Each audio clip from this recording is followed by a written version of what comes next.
Hello, everybody. Dr. Rick Wallace dropping in on you. I hope everybody is having an awesome start to the week. I hope that those of you who celebrated last week's holidays uh, had an enjoyable time with your families. Those who are celebrating Kwanzaa, hopefully you are enjoying and learning what the principles of Kwanzaa stand for and why they are powerful. Hopefully, you are preparing to move into this new year with an anticipation of something special and spectacular happening in your life, despite everything that has gone on. Normally, when I do a live stream on this particular channel, it's about something specific to our community. But today, I just wanted to kind of drop it in you guys and share with you what I share on some of my other channels and platforms that have to do with personal development, personal improvement. I think that any group, any family, any business is only as strong as its weakest link, meaning that every person has to be strengthened. Every person has to improve. Every person has to grow in order for the whole to be powerful. And so, one of the things that I do as a professional is to help people improve through counseling, through therapy, through coaching, through planning, and those type of things to help people reach inside and pull out the best version of themselves through hard work, through commitment. And so I decided to drop in with you guys and share something that I do on a regular basis on other channels. And I want you to think about this from a personal perspective. Now, what you do in line with responsibility as it pertains to the whole is going to be something that comes from within. You've got to know who you are and you've got to know what is important to you.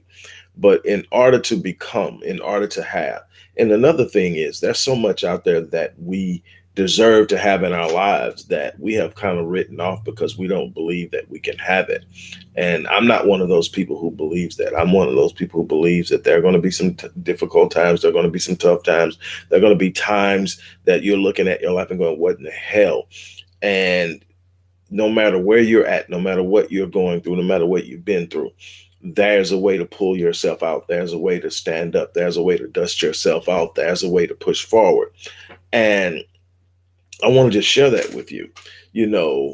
I've been blessed over the last 30 years plus as an adult to experience a number of successes in a number of different areas, numerous businesses started and brought to profitability, 23 books written and published, academic success, um, experiencing success in love currently.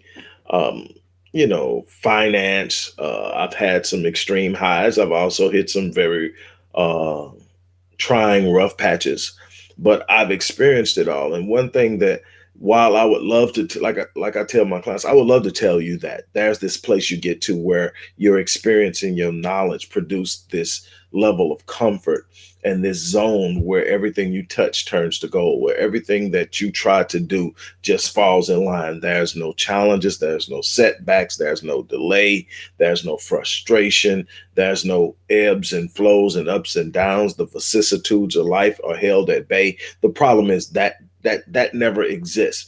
We live in a life, and this life is built on a continuum. And on this continuum we call life, there's this constant tension that's pulling you back and forth, up and down. Sometimes you're going to develop momentum and you're going to move forward, and it's going to seem like there's nothing that can stop you. And all of a sudden, there will be something that will stop that momentum, and you may move slower. You may seem to be standing still while everything is dynamic and moving. You never really truly standing still. You'll feel like it because you'll feel like you're in a rut. You'll feel like you're stagnant and nothing's happening. And that delay does that. Then sometimes you actually experience setbacks where you go back to something you thought you had completely conquered and moved away from. Everything has a purpose, but you've got to be aware of what you're thinking, how you're facing it. But here's the one thing that I can tell you. Life isn't about the circumvention of obstacles and struggles. Life isn't about the ability to avoid the vicissitudes of life rolling into your paradise. Life isn't about being able to find the win all mechanism and the win all panacea for everything that you're going to come up against. That's not what life is about. Life is about in particular how you deal with the challenges that you're going to face. Life is about how you take on those difficult moments. How do you deal with those setbacks? How do you deal with people talking about you? How do you deal with not having people support you in your vision, in your dreams, in your desires, in your focus? How do you deal with breakups when that happens in your life? How do you deal with it's about taking on the challenge. It's about a willingness to go the distance.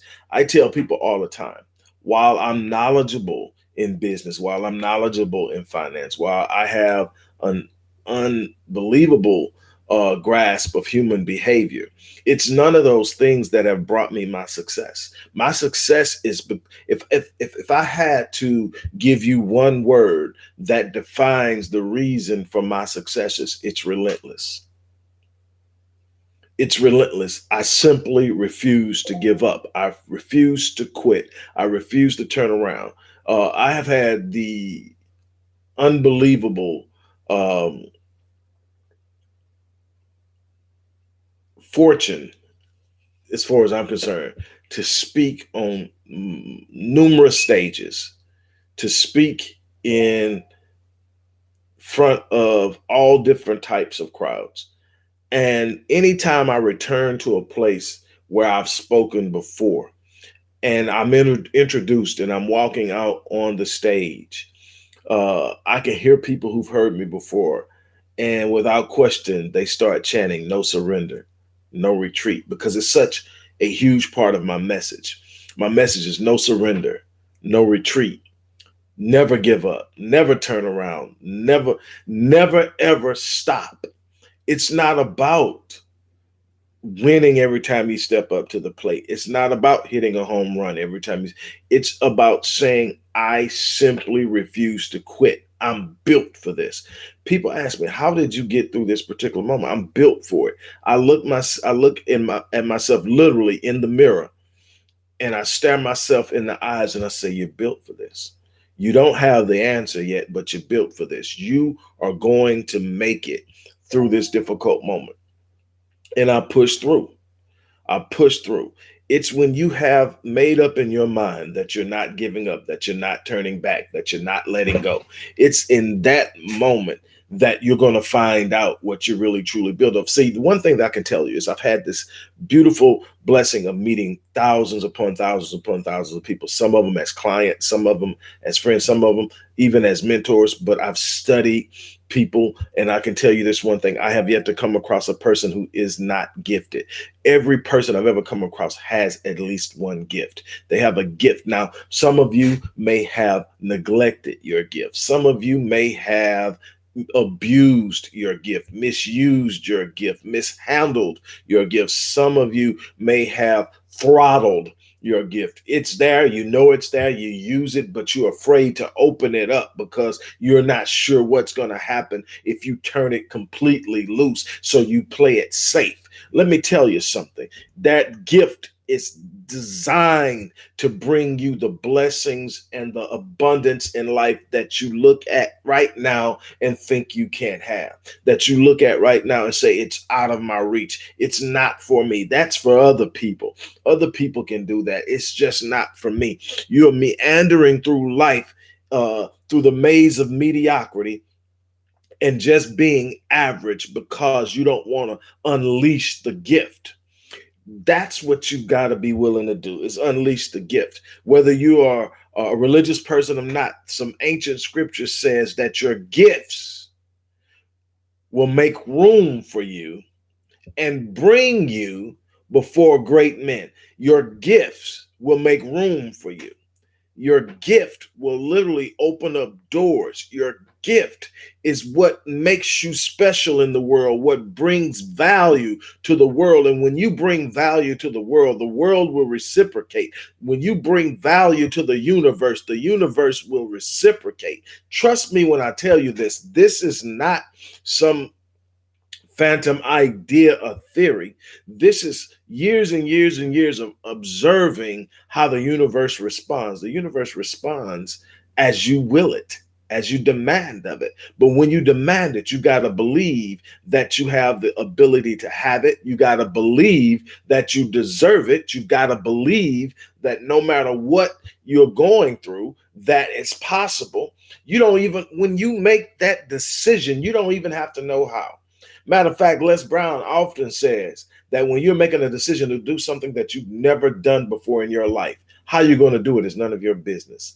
And people are going, well, wait a minute, how you do? Let me drop a little something on you. When you are preparing to do something that you've never done before, the very fact that you've never done before probably means you don't know how. Your goal in making the decision to do it isn't to discover how, it's to commit to making it happen. Your greatest resource is not what's in your bank account. Your greatest resource isn't even what's in your mind. Your greatest resource is your resourcefulness, your ability to simply open up your mind and communicate with God, the mind of God in the universe, and receive the answer. See, there's no answer that the mind of God doesn't hold. Absolutely no thing stumps the mind of God and the consciousness of God. And the consciousness of God is what is not only around you, it's in you. And what you've got to be willing to understand is that I don't have to know the answer now. It's on the way. I simply have to commit to doing it. And when I commit to doing it, that's when the door of abundance opens. That's when the door of opportunity opens. It's not until you commit to do something that you don't know how you're going to get done that you start to see exceptional and extraordinary things happen in this world. It's when you decide, you know what, I'm about to do this. I don't have a clue how I'm going to do it, but I'm about to trust that what I can manifest in my mind will come true. Let me tell you something. If you can conceive it in your mind, it's a given that it's possible. It's whether you're committed or not to go through. It's whether you're committed enough to push through. It's whether you're committed enough to stand strong. See, most people go until becomes uncomfortable, then they balk. They go to it's uncomfortable, then they renege. They go to it's uncomfortable, then they shut down, draw back to that place of comfort. And that's why you only get so far, because you want comfort. It's not about comfort, it's about character. It's about getting to a point where it's not comfortable and saying, I'm going to push until it becomes comfortable. I'm going to fight until it becomes comfortable. I'm going to stand until it becomes comfortable. And what you'll find is when you enter these new spaces and they're initially uncomfortable, stay there and push and fight and grow and become stronger. And what used to be uncomfortable will become your new norm, and it will become comfortable. And that's time to move to the next one. You don't want comfort. You want that push, that level of intimidation and uncertainty that makes you wake up every morning. Stephen Furtick once said that if the vision that you have for your life isn't so huge that it intimidates you, there's a pretty good chance it's insulting God. What does it mean? You weren't built for mediocrity. You weren't built to be average. You were built to do something spectacular, something great. You were meant to put your imprint on this world. The problem is that most people are ready to settle down and do what everybody else does. You can't get greatness out of doing what the average person does. If you want what other people don't have, you got to be willing to do what other people don't do. You got to wake up earlier in the morning. You got to be more fixed and focused on what's important in your life. You got to be willing to redefine what your circle and periphery will look like. You got to choose the people that you're going to allow in your space carefully, because you want people that will fan your flames. You want people that'll sit up and recognize your gift. You want people that when they're in a room of opportunity, they speak your name. You want someone in your circle that believes in you as much as you do or more. Why? Because when it gets tough, they're going to remind you of where you're going. When it gets tough, they're going to remind you of how great you are. When it gets tough, they're not going to let you quit. That's the thing that's going on. You're going to be the average of the five people you spend the most time around. Who are you camping out with? Who are you holding your conversations with? Look in your phone and look at the last five people you text message and tell me, what does it look like? Are they going somewhere? Are they reaching for the stars? Are they positive people in your life? Do they push you to go further? Or are they happy where they're at? Are they always complaining? Are they always looking for the negative in situations? That's where you've got to sit up and understand that life isn't happening to you. It's responding to you. It's responding to your expectations, what you're anticipating, what you believe will happen. You're creating and manifesting it through your thinking and through your responsive behavior. You've got to change. But whatever you do, you got to remember this one thing: never, ever give up. I haven't won because I know more than everybody. I haven't won because I always have the answer. I haven't won because I found some secret to success that allows me to walk up to the plate and hit a home run every time. I have succeeded because I don't know what quit means. I don't know what can't means. I had a teacher tell me in the ninth grade, son, there's something about you. The word can't will never apply to you. Never let anyone use it when defining you. You never use it when defining yourself or your situation. You can accomplish anything. And she wasn't the first one to tell me something similar. And I thank God that from my great grandparents who reared me all the way up until it was just deeply inculcated into my mind, people told me, you're special. What I want to share with you is you are special too. Look, I am about to get off of here. I'm going to leave my email address here. I'll go back and put it in the regular comments later on. But if you're serious about change, email me directly. This won't go to the support team. This is going to come directly to me. Email me. Let's talk about what's possible. Let's talk about what you want. Let's take this time of change and transition that we're entering into as we enter into a new year, and different spiritual portals are going to be open, and so much is going to, remember how you start your day will have a massive impact on how your day goes. What do you think about how you start your year? We're programmed to process time. So when there's a new start in an increment, whether it's a second, a minute, an hour, a day, a week, a month, a year, we see it as a new start. We see it, and we either see it as an opportunity or we see it as a problematic situation in which we will encounter that which we do not desire to encounter. And so what we've got to learn how to do is set the stage, set the state of how we're going to engage life. On that note, I'm going to get off of here.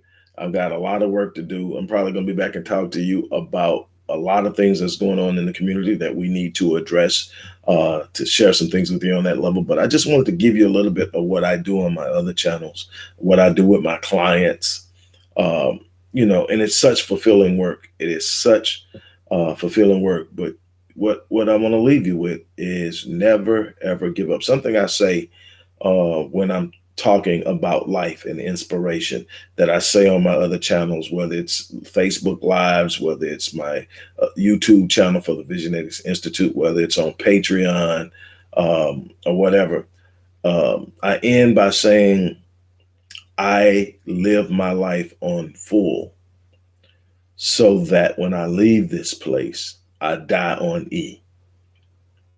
That's My goal in life is to wake up every morning and live life on full so that I die on E. What does that mean?